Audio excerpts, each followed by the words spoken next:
And if he thinks that he is going to save his SAVE Act by attaching it to FISA, he's got something coming. We will never pass the SAVE Act. Never. It is so damaging to our democracy. And every time the Republicans are searching for a path forward. But I walked in there, these leaders, and I just looked at them. I said, I'm the boss, and you remember. And you know that was done as a joke. This thing got carried all over the world. I can't believe it. I was just being... A key piece of America's intelligence apparatus just went dark. Section 702, the surveillance law that lets U.S. agencies track foreign threats, lapsed for the first time in years. Senate Democrats blocked the renewal. Republicans are furious. And right when you'd expect a clean story about obstruction, the picture gets a lot messier.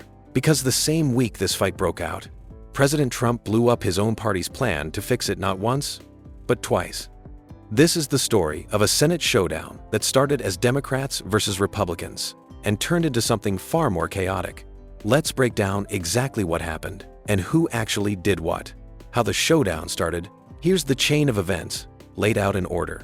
Tulsi Gabbard announced in May she was resigning as Director of National Intelligence, citing her husband's cancer diagnosis. She was expected to stay through the end of June, but Trump moved faster than planned. He announced that Bill Pult, currently the director of the Federal Housing Finance Agency, would step in as acting DNI starting June 19th. That triggered immediate alarm bells, and not only from Democrats. Pult has no background in national security. He's best known inside the administration for using his housing agency post to investigate the president's political opponents over mortgage fraud allegations. Senate Democrats made their position clear. They would not renew Section 702, the surveillance authority, if Pult was the one running the agency that oversees it. Section 702 expired on June 12th, when Democrats filibustered both a short-term and long-term extension. That's the part of this story that matches the headline. Democrats did block the FISA renewal, on the record, over their objections to Pult. Republicans try to fix it. With the surveillance authority lapsed and pressure mounting, Senate Republicans moved fast to solve the actual problem Democrats had flagged: get someone other than Pult into the DNI seat permanently. Trump nominated Jay Clayton, the current U.S. Attorney for the Southern District of New York, and a former SEC chairman under Trump's first term, to be the permanent Director of National Intelligence. Senate Majority Leader John Thune moved aggressively to fast-track the confirmation, scheduling Clayton's Intelligence Committee hearing within days of the nomination, hoping to get him confirmed before Pulte's June 19th start date. And here's something worth pausing on because it cuts against the simple narrative. Senate Democrats signaled real openness to this. Mark Warner, the top Democrat on the Intelligence Committee, said he hoped Clayton could be confirmed that same week if both sides agreed to unanimous consent. In other words, once Republicans offered a qualified replacement, Democrats were prepared to move quickly. The standoff looked like it was about to resolve itself. Then Trump blew it up. Then, hours before Clayton's confirmation hearing was set to begin, Trump posted on Truth Social and pulled the plug himself. Paraphrasing his post, he said the Senate hearing for Clayton was canceled and would not proceed until a separate nominee, Jamie McDonald, was confirmed to replace Clayton as U.S. Attorney. In the meantime, Pulte would remain as acting DNI after all.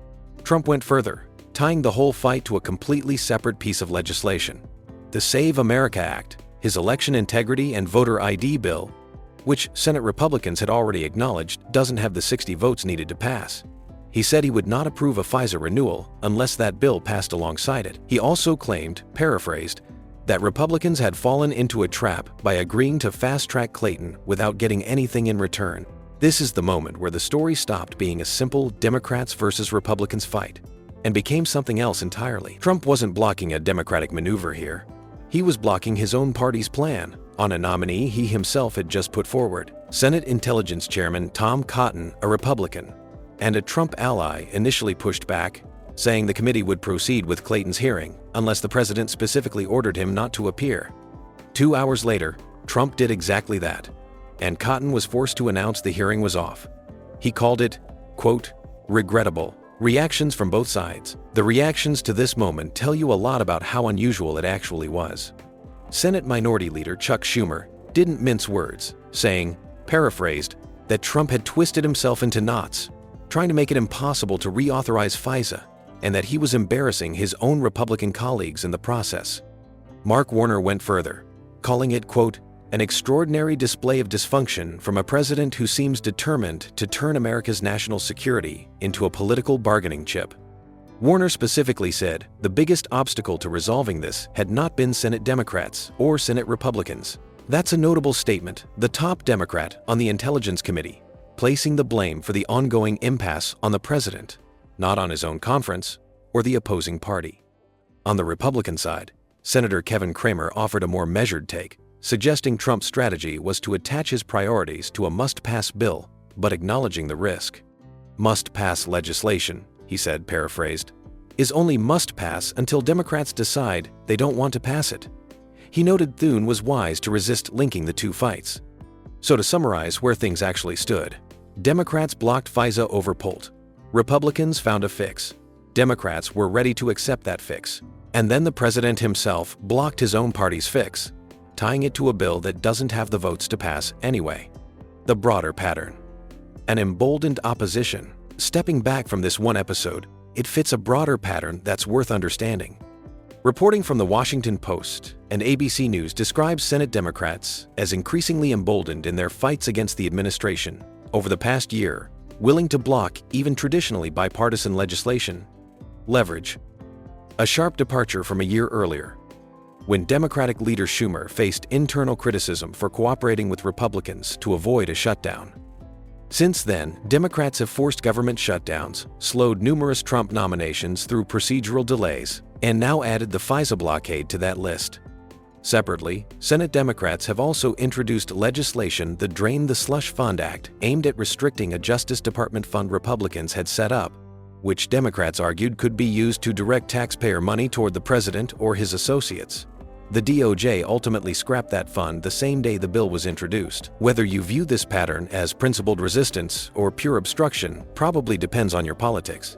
But the pattern itself is documented and real. This isn't an isolated standoff.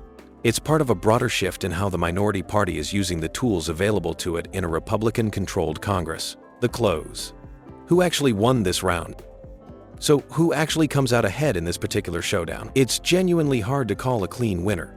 Democrats did block a surveillance law that multiple senators on both sides agree is valuable for national security, and they're taking real political risk for that, given Republican accusations that they're playing games with safety. But the administration's own conduct undercut the Republican talking point that this was purely Democratic obstruction. When the president personally tanks his own party's fast-track nominee, after that nominee had drawn signals of bipartisan support, it's difficult to frame the resulting gridlock as solely the opposition's fault. As of this recording, Pulte is set to become acting DNI as planned. Section 702 remains lapsed, and Clayton's confirmation hearing has no rescheduled date. The Save America Act still doesn't have the votes to pass with or without FISA attached to it. This is a story we'll keep tracking, because all three threads, the DNI seat, the surveillance authority, and the voter ID bill, are still very much unresolved.